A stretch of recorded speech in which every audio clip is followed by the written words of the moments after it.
দেখো, আজকে আমি শেয়ার করব তোমাদের সাথে বন্ধুরা কিভাবে করল্লা ভাজি করতে হয়।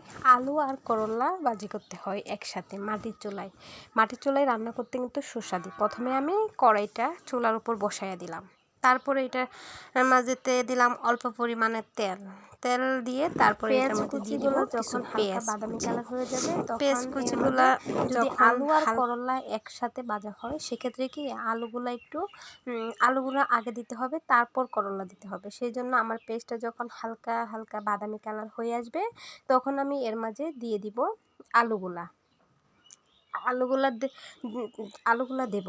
আলুগুলা দেওয়ার পরে এটার মধ্যে আমার একটু ভুল হয়ে গেছে। এটার মধ্যে আলু দিবেন। আলু দেওয়ার পরে দিয়ে দিব হালকা একটু লবণ। আমরা জানি কি আলুর মাঝে লবণ দিলে লবণটা একটু তাড়াতাড়ি সিদ্ধ হয়ে যায়। তো লবণটা সিদ্ধ হয়ে গেলে আলুটা সিদ্ধ হয়ে যাওয়ার জন্য দিয়ে দিব লবণ। এতে আলুগুলা দিয়ে একটু নাড়াচাড়া দিবেন। আলু আর লবণটা একটু মিক্স করবেন। মিক্স করে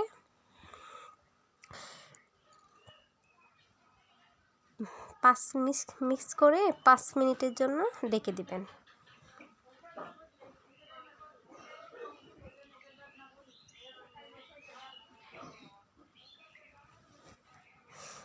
এর মাঝে দিয়ে দিবেন কাঁচামরিচের ফালি।